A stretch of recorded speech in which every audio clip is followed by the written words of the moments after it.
올해는 당권에 열어가는 푸른 강주의 지속가능 발전 목표, 국제사회가 합의한 유엔 지속가능 발전 목표를 지방도시 강주에서 어떻게 실천할 것인지 보여주는 다채로운 행사를 준비했습니다.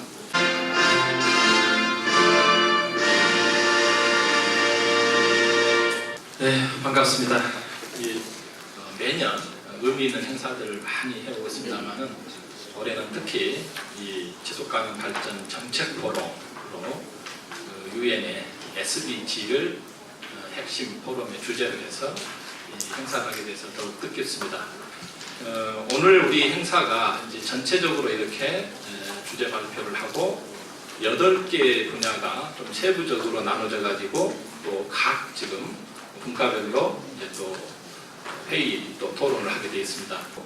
이제 바로 더 이제 구체적인 단계에서 우리 지속가능 발전 협의회가 구체적인 의제 활동 사업들을 이제 뽑아내는 단계에 와 있습니다.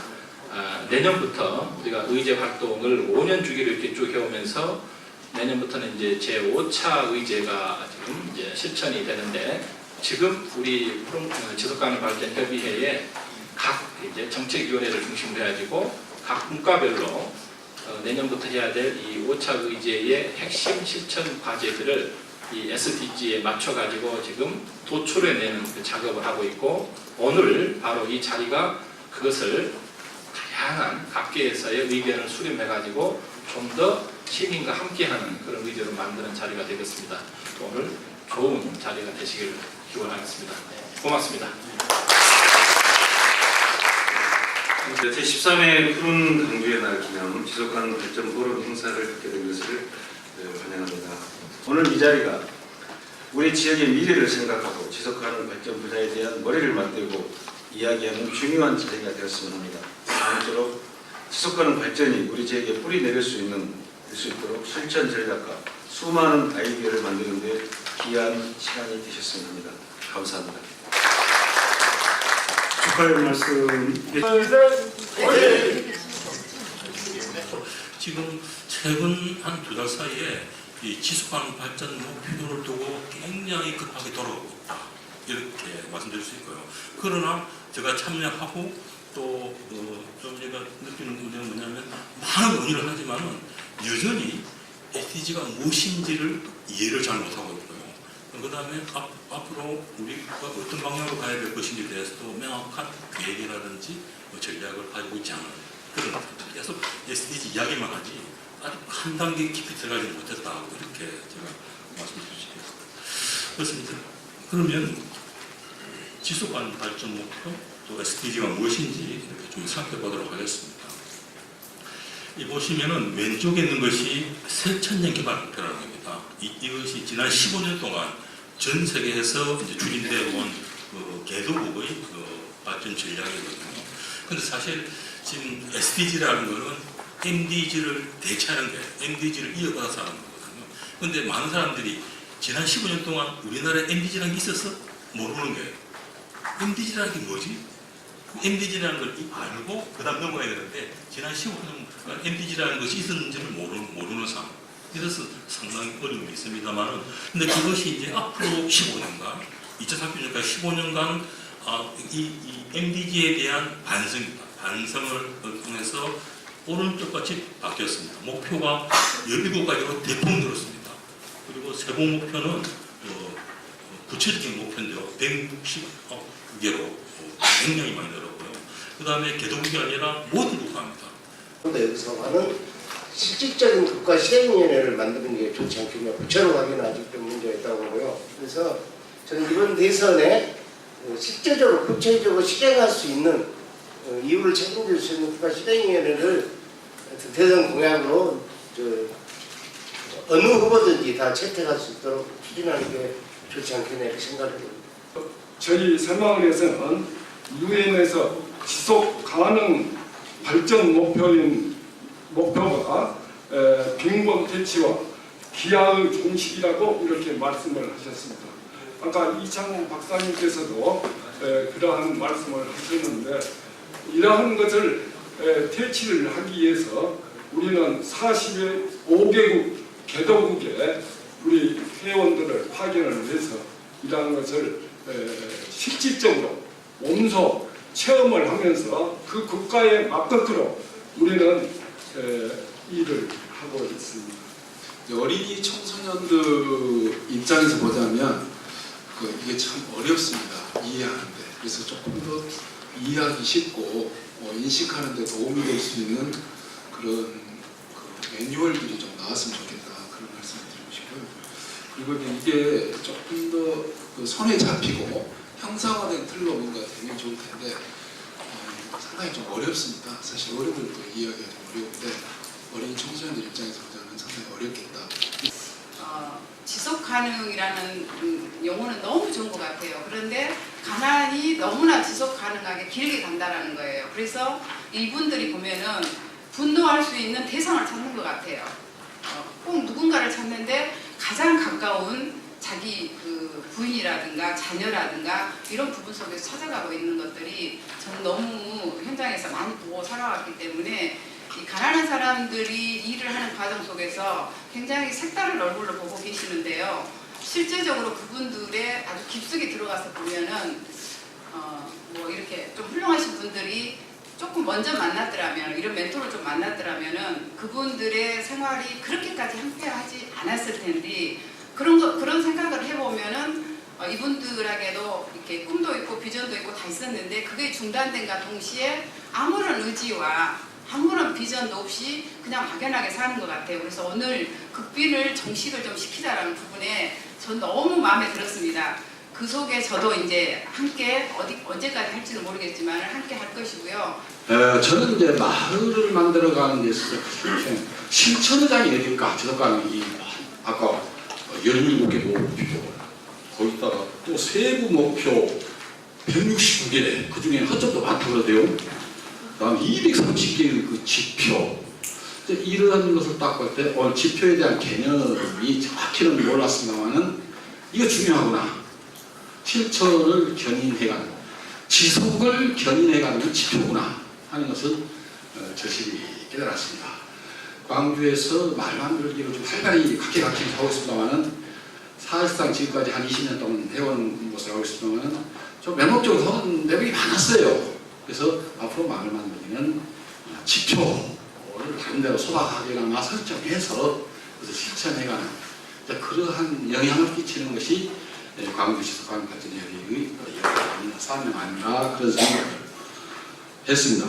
가급적이면 저희 광주시가 지자체에서 선도적으로 추진하기 위해서 어떤 추진할 수 있는 근거 마련이 필요하지 않나 해서 옛날 노무현 대통령 시절에 있었던 녹색 성장, 저탄소 녹색 성장 지원 조례가 있었습니다. 그 이후에 이 업무가 지속 가능 발전 업무로 변화되면서 내용이 많이 주목됐습니다. 그래서 저탄소 녹색 성장 조례에다가 약간 좀 빠졌던 부분, 좀 미흡했던 부분을 포함해서 저탄소 녹색 성장 및 지속 가능 발전 조례라고 해가지고 이번 의회에 저희들이 통과를 시켰습니다. 그래서 오늘 최종적으로 본회의에서 의결이 되기 때문에 조례로서 이제 완전히 지원할 수 있는 근거, 활동할 수 있는 걸 마련했습니다. 그리고 또 우리 지속발전 이행 계획서에 보면은 환경적, 경제적, 사회적, 도시 재생 부분, 지속 가능성 정책 과제가 있는데요. 이런 부분을 세부 실행 계획 방향성을 제시하고 이를 또 추진하기 위해서 노력을 구성해서 앞으로 2년에 한 번씩 평가할 수 있는 어떤 근거도 마련해 보도록 하겠습니다. 사실은 이런 사업을 추진하기 위해서는 가장 큰 문제가 재원 아닙니까? 그래서 지방자치단체의 어떤 특성상 중앙정부와 중앙정부처럼 많은 예산을 투입할 수 있는 한계가 있기 때문에 여기 계신 전문가분들 또 많은 관심을 가지신 분들의 지원과 또 협조에 의해서 우리가 어떤 사업도 발굴하고 우리 광주시에 맞는 어떤 사업의 선택과 집중을 해야 되지 않겠나 그렇게 생각하고 있습니다. 제가 제일 마지막에 SDG랑 무엇인가 정리했습니다. 제가 정리하면서도 이거 어려운데 허용의 원칙? 허용의 원칙이라고 써야 되는가? 편이 함께 한다는 그런 원칙인데, 그래서 그런 말씀 쉽게 설명해요. 저는 항상 그런 문장을 보고 하니까 쉽다고 생각하지만, 이렇게 서로 소통하려면은 전도 막 자기들 입장에서 생각을 하고 이렇게 해야 된다 생각합니다. 그리고 아까 우리 대표님께서 말씀하셨을 때 이것이 도시 차원이 아니라 마을 단위가 내려가서 충분히 작동하는 시스템이거든요. 마을 만들기와 SDG 충분히 할 일이 많고 좋은 과제들이 많이 있다고 생각합니다. 그래서 앞으로 제가 여러 이제 지방에서도 SDG 논의합니다만 이 광주에서 가장 깊이 있게 이게 군입도까지 굉장히 힘들게 이제 시작하는 것 같아요. 그래서 제가 지켜볼 것이고 많은 기대를 가지겠습니다. 우리가 이 SDG라는 굉장히 복잡하고 다양한 그 의제 사업을 우리 각계를 대표하셔가지고 회장님들께서 이렇게 같이 인식을 공유하고 계신다라는 것에 가장 상징적 의미를 부여할 수 있을 것 같습니다. 오늘 이렇게 전체 토론을 여기서 마치고 다음 세션에서 또 뵙겠습니다. 끝까지 자리해 주셔서 고맙습니다. 모두 감사합니다. 감사합니다. 동물에 대한 영화를 찍는다라고 하면 좀 어폐가 있고요. 왜냐하면 저는 인간도 동물이라고 생각을 하기 때문에 인간과 동물의 공존 이런 말 되게 싫어합니다. 동물들의 입장은 어떤 걸까? 코끼리의 입장은 어떤 걸까? 고릴라의 심정은 어떨까? 네. 가족하고 완전히 분리돼서 전혀 자기들이 살아갔던 그 서식지 환경하고 전혀 다른 곳에서 평생을 살아가야 되는, 언제 나갈 수 있을지도 모르는 그런 상황에서 평생을 사는 그건 어떤 걸까라는 생각으로 영화를 만들었었고요. 그때부터 이제 제가 야생동물에 대한 고민들이 시작이 됐어요. 그때부터 이제 야생동물에 대해서 관심을 갖고 보니까 안 보이던 것들이 이제 보이는 거죠. 그래 만든 게 어느 날 그 길에서라고 로드킬에 대한 영화였습니다. 근데 이제 우리 일반 시민들 상대로 먹거리와 관련된 어떤 공익적 가치나 또는 이런 동물 복지 그리고 지속 가능한 그 말씀은 이런 기회를 자주 만들어야 되고 또 특히나 젊을수록 학생일수록 이런 기회를 많이 만들어야 된다는 말씀이고 또 먹거리와 관련된 고민을 하시는 분들이 굉장히 다양한 형태로 또는 다양한 정도의 어떤 그 고민 단위 이런 것들로 약간 세분화되어 있는데 함께 모여서 같이 이야기할 기회가 많아야 될 것 같고요. 그리고 이런 것들을 어떻게 정책적으로 반영을 해서 보다 많은 아이들이 먹을 수 있게 하는가. 올라가면 올라갔지. 그러다 보니까 그런데 이제 국제 협약이기 때문에 선제적인 그 전략을 피면은 어떻게 그 배출권 시장이라는 걸 배출을 하면 돈 주고 사는 거죠. 사가라. 그걸 한 11% 정도 하기 때문에 순수하게 감축하는 게 이제 중요하고요. 그런 차원에서 이제 그 녹색교통이나 이런 것들이 강조되고 시대적으로도 그런 흐름 속에 가 있고 그렇게 이해를 해주시면 되겠고요. 자전거도 있긴 하지만 결국 그 연료를 사용하지 않는 걸 사용하는 하이브리드라 요즘에 그래서 각광받는 게 그겁니다. 환경부에서 보조금 주고 이걸 추진해가면서 보니까 이게 참 어려운 문제고 그러다 보니까 쉽지 않은 것 같아요. 그리고 가장 큰 게 아까 잠깐 제기했던 저 시민들 공감됩니다. 그래서 이제 대중교통 전용지구 문제 갖고 올해 상반기 때 아마 토론을 한 거 있었던 걸로 생각된다면은 교통교통 추진하는 데 있어서 정말 핵심적 사안인가에 대한 상당히 좀 필요할 것 같다는 생각이 단순히 정부에서 예산을 이미 이제 잡혀져 있고 하게 되면 그 지원을 받는 시스템이다 보니까 쉽게 그냥 접근을 하려고 하는 게 아니겠느냐. 이걸로 인해서 다시 파생된 다른 문제를 고민을 좀 해봤으면 좋겠다. 기후변화에 따른 이상 강우라든지 이상 폭우 때문에 강수량이 많아졌다 이런 거고요. 그러한 두 가지 측면에서 기존의 우수광고가 비가 내렸을 때 도시 이곳저곳에서 나오는 빗물을 잘 빼지 못하는 거죠. 그러니까 역류 현상 이런 거라고 보시면 될 것 같고요. 이러한 부분들이 미국하고 유럽에서 그 빗물 가장 걱정되는 게 산성비 문제잖아요. 그래서 이제 그런 것들도 이야기하고, 그래서 우리 마을에서 만약 빗물 도시를 꾸미게 활동을 한다면 어떻게 실천할 수 있겠어? 하고 이야기해봤더니 한 5가지 정도를 똑같은 내용은 아니지만 거기에 넣어서 광주. 그런 학교 운동장이 아무튼 큰 저희가 이제 빗물 저금통으로. 그런데 오늘 보여주신 비구조적 LRT 방법이라든지 시민 참여적인 정말 실질적인 사례들이 쭉쭉쭉 보여주면서 협의회가 지금 2009년부터 마을 사업들을 쭉 해왔었는데 한번 이런 것들을 시범적으로 하나씩 정말 적은 비용으로 쉽게 할 수 있겠구나. OECD 국가 중에서 우리나라가 행복지수가 가장 낮지요. 행복지수가 높은 데는 어디냐? 주로 북유럽이나 그쪽 주변에 있는 국가들이 행복지수가 높습니다.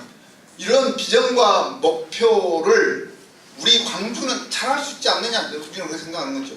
이제는 광주가 좀 소유보다는 공유로, 분업보다는 협업으로, 관치보다는 협치나 자치로 이렇게 우리가 가자.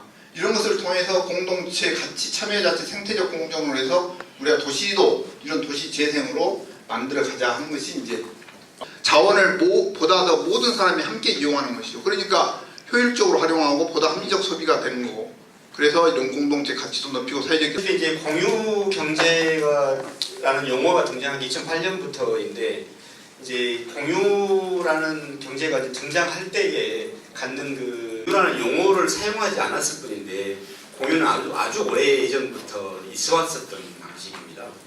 또 아마 여러분들도 지금 그 살고 계시는 삶들도 공유 가운데서 아마 살고 계시겠다는 생각들을 가져봅니다. 나도 한 1년간 좀 넘게 잘 모르겠다 했습니다만 공유와 공유해서 시민들과 서로 합심을 하는 것이 공유한데 공원이랄지 일부라도 한번 뛰어넘게 하고 그 돈 자금을 나가는 것 갖다가 그 전체적으로 영향이 갈 수 있는 범위 내에 한번 이뤘으면 하는 바람이 있다만 일단 저처럼 ESD를 하는 사람의 입장에서는 범위를 하는 부분이고 그것들을 이렇게 찾아가는 국가와 지역사회의 지속가능 발전을 목표로. 그래서 저는 이미 환경교육은 지속가능 발전 교육으로 새로운 이름으로 탄생을 했다, 이렇게 저는 이해를 합니다. 이제 첫 번째로 우리가 5차 의제에서 SDG 기반의 의제들을 실천해 갈 때 ESD가 역할을 해 가기 위해서는 1차적으로 이런 구조가 만들어져야 되지 않겠느냐, 그런 생각을 하면서 첫 번째로 MDG 더 이해가 좀 필요합니다. SDG를 이해하기 위해서는. MDG는 밀레니엄에 관한 기억하시죠? 밀레니엄, 새 천년이 도래한다. 90년대. 밀레니엄이에요, M이. 그래서 밀레니엄 디벨롭먼트 골즈예요. 또 그 소문자 있어요. 복수기 때문에. 15년 동안 전 세계가 소위 얘기하는 개발이라고 하는 것들은 어떤 걸 중심으로 개발을 한다. 성평등 및 여성 권한 강화라고 하는 목표가 있었어요. 개발에 여성평등 목표가 언제나 중심에 놓였던 거예요. 지금 같은 방식으로는 지금 열심히 추진하고 있는 공유경제나 도시재생이나 이런 부분들이 지금 같은 관치행정 방식으로는 사실 효과를 내기가 어렵지 않나 하는 생각이고요. 마을재생 같은 경우는 더 지금 방식으로는 불가능합니다. 결과를 받는 사람이 뭔가 권한과 책임이 있어야 되겠죠. 당연히 책임도 지어야 되지만 권한이 있어야 되는데 지금 권한이 전혀 없는 거죠. 서민주택은 더 감소하고 있는 거죠. 이런 그 폐기물이 단순한 폐기물이 아닌 지역 경제를 살리고 지역 일자리를 창출해내는 각각의 이제 쓰레기 문제를 바라볼 때는 이러한 측면에서 지방자치단체가 관리를 해야 된다라고 보고 있고요. 이 각 지방자치단체가 자원순환이라는 이 부분을 설계를 할 때는 이러한 문제 반드시 좀 고려를 해야 되는 거고, 이야기하는 기후변화만 이야기하는데 그런데 매체별로 들어갔을 때 기후변화에서 그러면 이 그 폐기물 쪽의 기후변화를 어떻게 그 같이 접목시킬 것인가.